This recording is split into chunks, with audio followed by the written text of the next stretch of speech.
አሰላሙ አለይኩም ወራህመቱላሂ ወበረካቱ። ውድና የተከበራችሁ የቻናሌ ቤተሰቦች ሰላም ብያለሁ ሁላችሁንም። ለዚህ ቻናል አዲስ ከሆናችሁ ላይክ፣ ሼር፣ ሰብስክራይብ በማድረግ ቤተሰብ ይሁኑ። ዛሬም በእውነተኛ ታሪክ ላይ የተመሰረተ ልብ አንጠልጣይ የፍቅር ታሪክ ጅምር ፍቅር ክፍል 2 ይቀጥላል።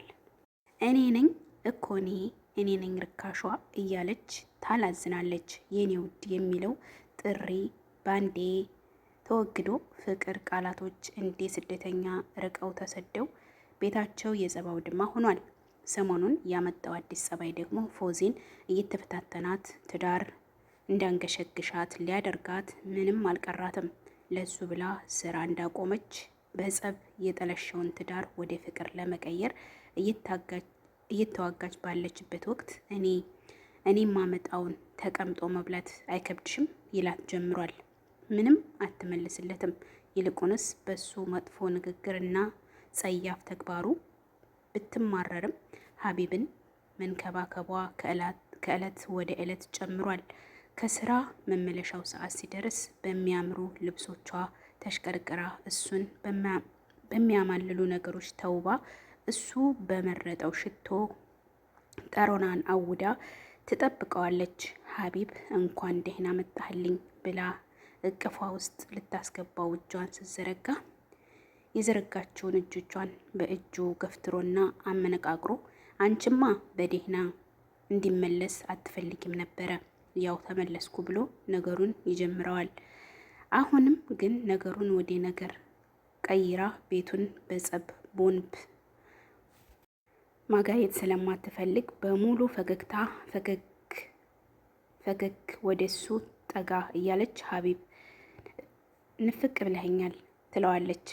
እንደምታፈቅረው ያውቃል። ነገር ግን እሱ ጸቡን ስለሚፈልገው የእሷን የፍቅር ቃል አይረታውም። ሀቢብ የኔ ማር፣ የኔ ፍቅር፣ ውዴ እያለች የምትጠራው ነገር አይዋጥለትም። አጠገቡ ከተቀመጠች በኋላ ጸጉሩን እያሻሸች ምን ሆነህንብኝ ነው ውዴ አለችው። እጆቿን ከጸጉሩ ላይ እያነሳ ለምን ትነኪኛለሽ ብሎ አይኑን ጎለጎለባት። ፎዚ ይባስ እንዳይናደድ ብላ ዝም አለችው። ብቻ በስስት እያየችው አይኖቹ ላይ ታንከባለላቸዋለች። ግንባሩን ኮሳትሮ ተጨማዶ ተቆጥቶ ከተቀመጠበት ምንጥቅ ብሎ ተመንጭቆ ተነሳና ወደ መኝታ ክፍል ገባ። በአስተያየቷ ተናዷል። የፍቅሯ ኃያልነት አፉን ዘጋው እንጂ በስስት የምታየውን ሚስቱን ምን ታፈጫለሽ ማለትም አስቦ ነበር። ፎዚ አሁን ደግሞ ምን አጠፋሁ ብላ የሀቢብን ሁኔታ አስጨነቃት። ከእለት ወደ እለት ለእሷ ያለው ጥላቻ እየጨመረ መሄዱ ሀሳብ ገባት።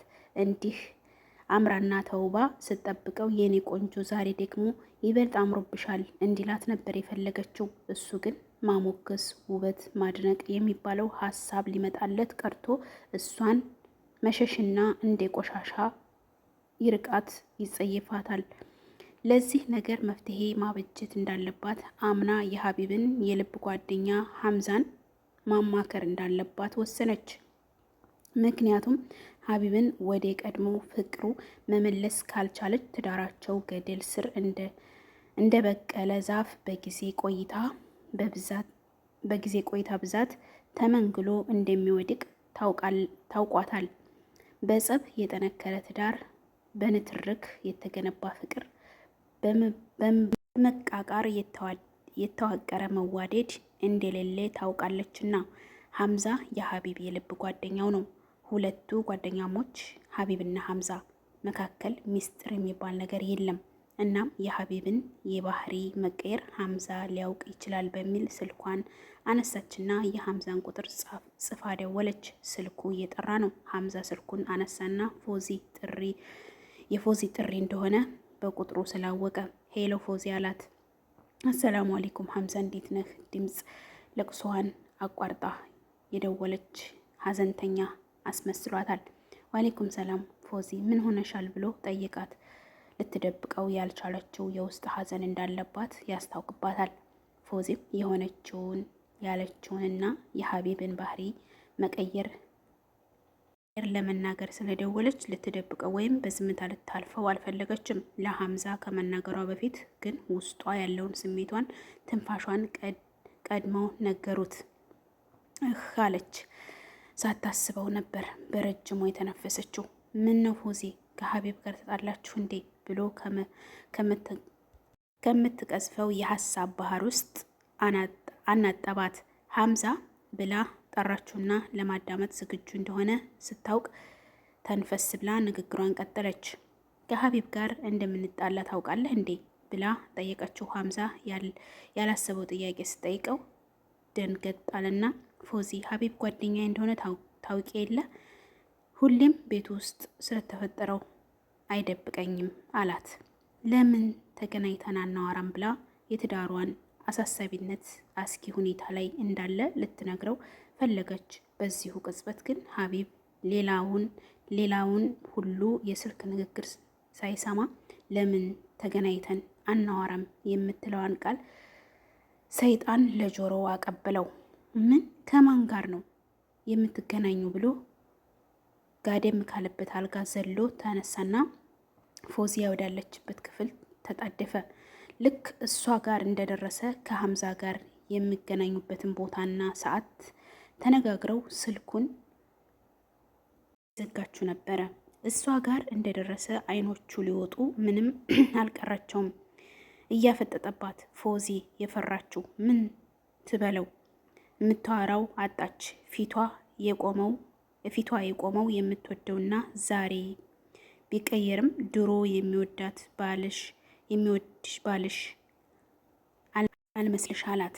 እሷን ለመደብደብ፣ ህይወቷን ለማበሰቋቆል፣ ትዳሯን ለማተረማመስ፣ ኑሮዋን ለማዘበራረቅ የተላከ ሰይጣን ተመሰለባት። ሀቢብም ንዴቱን ምንም ሊያረገው አልቻለም። አይኖቹ የሆነ ኢንች ያክል ቦታቸውን ለቀው ወደፊት ወጣ ያሉ ይመስላሉ። ጉንጮቹ ተለጠጡ። ግንባሩ ላይ የተጋደሙት መስመሮች የ90 ዓመት አዛውንት አስመሰሉት። ኩስትርትር ብሏል። ሊመታትም ይቃጣዋል። በዚህ መሃል ጓደኛው ሐምዛ ደወለለት። ጥሪው ዳዩ ምንም እንደሆነ ለማየት ስልኩን ከሱሪው ኪስ አወጣ። አየ ሐምዛ ይላል። ስልኩን ሳያነሳው ድምፁን ቀነሰና ጥሪውን ድምፅ አልባ አደረገው። ንዴቱ ውስጡን እያላወሰ ነበርና አይኑን ማጉረጥረጡን ቀጠለ። ማን ነው የደወለው አላት እጆቹን ጨብጦ ለቡጥ እያዘጋጃቸው። ሁኔታው ከሚስቱ ፊት ሳይሆን ከደመኛው ሊበቀለው ከሚፈልገው ሰው ፊት የቆመ ይመስላል። ፎዚያ ፈራችው። በዚህ ንዴቱ መምታት ከጀመረ እንደማያቆም ታወቃት። ትርበተበት ገባች። ወደ እሷ ጠጋ እያላት ጥያቄውን ደገመው። ማን ነው የደወለው ማለት ትመልስ። ተደውሎላት ሳይሆን ደውላ ነው። ሐምዛ ነው ብለውስ ከሱ ጋር ይጠረጥረኝ ይሆን? የሚዋደዱ ጓደኛሞች በእኔ ምክንያት ቢጣሉስ እያለች ውስጧ በስጋት ሞላችው። በዚህ መካከል ሐምዛ ቅድም ደውሎ ስላልተነሳለት በድጋሚ ለሀቢብ ደወለ። ጥርጥር የፎዚያን ንዴት ስልኩ ላይ ሊወጣው ይመስላል። እጆቹን በኃይል ወደ ኪሱ ልኮ ስልኩን አወጣና አረንጓዴውን ተጭኖ ሄሎ አለ። ሄሎ ሀቢብ፣ ብደውልልህ እኮ አታነሳም። የሐምዛ ድምፅ ነበረ። ከመበሳጨቱ የተነሳ የአሁኑ ደዋይ ማን እንደሆነ አላወቅኩም ነበረ። አንተ ነህ እንዴ ሐምዛ? ከስልክ ቁጥሬ ቢጠፋ መቼም ድምፄ አይጠፋህም። እሱ ራሱ ሐምዛ በመሆኑ አረጋገጠለት። ለማንሳት አልተመቸኝም ነበር አለው። ከፎሲ ጋር በምን ተጋጭታችሁ ነው? ማን ነገረህ ብሎ በቤት ውስጥ አንገቱን አዟዙሮ ተመለከተ። ይህ ሰውዬ ተደብቆ እያየኝ ነው እንዴ ብሎ አሰበ። መጥፎ የሚሰራ ሰው እንኳን ሌላ ሰው ራሱንም ይጠራጠራል። ስራው እንደ ቂል አደረገው። ፎዚ አሁን ደውላልኝ ነበረ። ስልኩ ከጆሮ ስር ራቅ አድርጎ ወደ ኋላ እንደማፈግፈግ ብሎ ፎዚ በቆመችበት ትቷት ወደ መኝታ ክፍል ተመለሰ። እና ምን አባቷ ወደ አንተ አስደወላት አለው። የተጠራጠረ ይመስላል። ግንኙነት አላቸው ማለት ነው ሲል አሰበ። በዚህ አይነትማ እስከ ዛሬ የምነግረውን ለእሷ እየነገራት ነበር ማለት ነው። ቆይ ምንድን ነው ግንኙነታቸው? ሀምዛ ማሚ እየመከረው ነው አትጣሉ እያለ የጓደኝነቱን ይነግረዋል። ሀቢብ ግን አልሰማውም። እንደውም ይባስ ብሎ ሀምዛን ከፎዚ ጋር መጠርጠር ይዟል።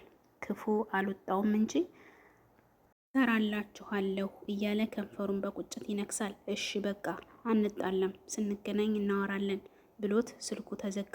ሀቢብ ፎዚን ተጣልቷታል ይባል ይቀናባታል፣ ይወዳታል እንዳይባል ደግሞ ያሰቃያታል። ነገረ ስራ ሁሉ እሱ እንዲህ ነው ብሎ ለመወሰን ይከብዳል።